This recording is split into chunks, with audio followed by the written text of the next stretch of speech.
बच्चों, हम पढ़ रहे थे हिंदी व्याकरण। हिंदी व्याकरण में पाठ 1 है भाषा और व्याकरण। इसमें कल हमने इस पाठ को समझ लिया था और इसके MCQs करने के लिए आपको बताए थे। चलिए MCQs से इसकी एक्सरसाइज देख लेते हैं सारी। MCQs में पहला MCQ है, विचारों के आदान प्रदान का माध्यम है।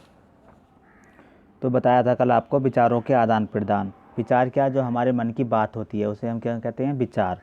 तो अपने मन की बात को आदान प्रदान, आदान का मतलब होता है दूसरे की बात को सुनना, और प्रदान अपनी बात बताना। मतलब अपने मन की बात हम दूसरों को किसके माध्यम से बताते हैं और किसके माध्यम से सुनते हैं, भाषा के माध्यम से। अगला है प्रश्न, आपस में बातचीत करना भाषा का कौन सा रूप है। आपस में बातचीत हम करते हैं मुंह से बोल करके, ना तो हम लिखा हुआ सुनते हैं और ना ही लिखा हुआ पढ़ते हैं, ठीक है। ना ही हम लिखते हैं, मुंह से बोलते हैं, ठीक है। जो मुंह से बोलने का काम होता है मौखिक भाषा होती है, ठीक है। ये होता है भाषा का मौखिक रूप। अगला प्रश्न है, भारत की राष्ट्रभाषा एवं राजभाषा कौन सी है। हिंदी। संविधान ने कितनी भाषाओं को मान्यता प्रदान की है। 22 भाषाओं को। आगे देखते हैं रिक्त स्थान। अंग्रेजी भाषा लिपि में लिखी जाती है। तो अंग्रेजी भाषा लिखी जाती है रोमन लिपि में। अंग्रेजी भाषा लिखी जाती है रोमन लिपि में। व्याकरण के विभाग हैं। व्याकरण के 3 विभाग हैं।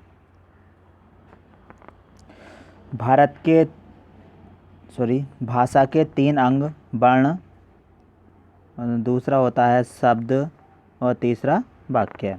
भाषा के 3 अंग हैं, वर्ण, शब्द और वाक्य। चौथा है भारत की राजभाषा है। क्या है भारत की राजभाषा। हिंदी। और 5वां है खड़ी बोली तथा ब्रजभाषा के उदाहरण हैं। यह है बोली। खड़ी बोली तथा ब्रजभाषा के उदाहरण हैं बोली। बोली होती है जो किसी सीमित क्षेत्र के लोगों के द्वारा बोली जाती हो, ठीक है, उसे कहते हैं बोली।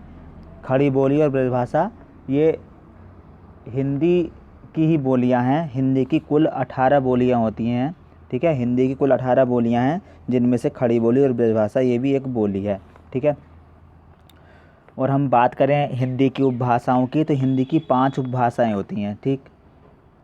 लेकिन ये कहा जाता है, ये ऐसा होता है यदि किसी बोली में साहित्यिक रचना होने लगे। साहित्यिक रचना मतलब कविताएं लिखी जाने लगें, कहानी लिखी जाने लगें किसी बोली में, तो वह बोली उपभाषा का रूप ले लेती है, ठीक है। वैसे खड़ी बोली और ब्रजभाषा में साहित्यिक रचना होती है। खड़ी बोली में तो सबसे ज़्यादा होती हैं। क्यों। जो खड़ी बोली है हिंदी का मानक रूप है, और जो हम किताब में पढ़ते हैं ये सारी खड़ी बोली में ही है। हिंदी की जो पुस्तक है ये खड़ी बोली है। आगे है सही मिलान। सुमेल कीजिए। देखिए इनको मिलाना है। देवनागरी। देवनागरी क्या है, एक लिपि है। अंग्रेजी रोमन लिपि में लिखी जाती है। उर्दू की लिपि फारसी है। राष्ट्रभाषा हिंदी है और बोली ब्रज। आगे देखते हैं।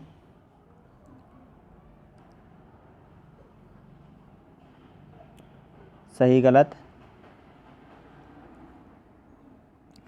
व्याकरण के अध्ययन से भाषा का रूप बिगड़ जाता है। व्याकरण के अध्ययन से भाषा का रूप बिगड़ जाता है, सुधर जाता है। सुधर जाता है, लेकिन यहाँ लिखा है बिगड़ जाता है, तो ये गलत है। भाषा के मुख्यतः 4 रूप हैं, ये भी गलत है।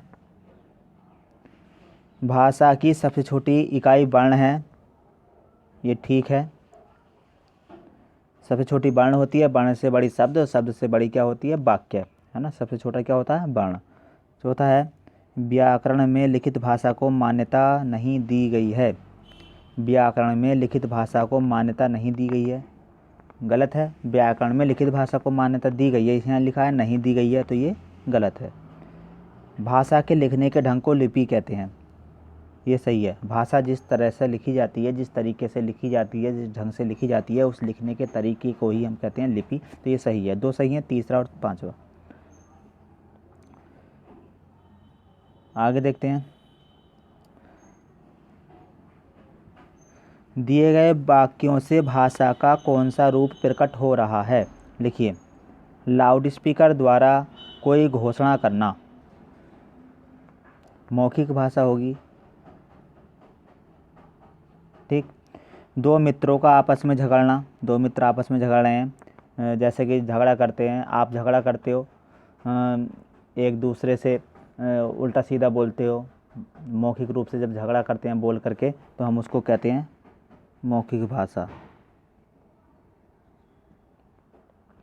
मित्र को बधाई पत्र भेजना, लिख करके भेजते हैं, तो कौन सी होगी? लिखित भाषा। ठीक। परीक्षा भवन में परीक्षा देना, जब परीक्षा देते हैं तो कैसे देते हैं? लिखित रूप में, लिखित भाषा। गूंगे बहरे द्वारा भोजन मांगना। अब ये देखिए, गूंगे बहरे द्वारा भोजन मांगना, जो कोई गूंगा होता है वह बोल नहीं सकता और ना ही सुन सकता है, तो वह अपनी बात इशारों से करेगा, भोजन मांगेगा इशारों से मांगेगा। ठीक है, हाथों को चला करके भोजन मांगने का इशारा करेगा। तो जो इशारों से कुछ गूंगे बहरे होते हैं, इशारों से अपने मन के बात प्रकट करते हैं, तो जो उनकी भाषा होती है उसको कहते हैं सांकेतिक भाषा।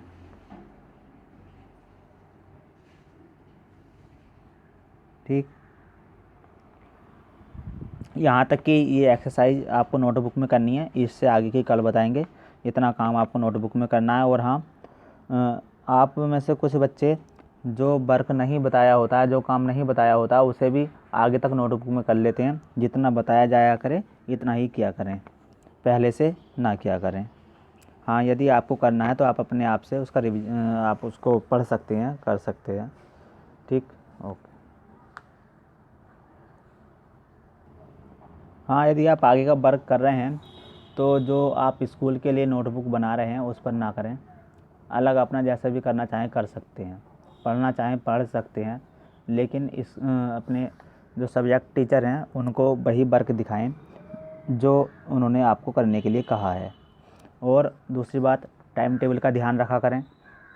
जो टाइम जिस सब्जेक्ट का है उस टाइम में उसी सब्जेक्ट से संबंधित बातचीत हो, उसी सब्जेक्ट से संबंधित अपने जो भी आप कॉपी के फ़ोटो वगैरह भेजते हैं वो उसी टाइम में भेजा करें, अलग टाइम में ना भेजें। क्यों?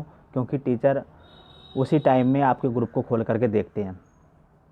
इसके अलग टाइम में वो आपके जो भी आप भेजेंगे उस पर ध्यान नहीं देंगे, इसलिए टाइम का ध्यान रखें।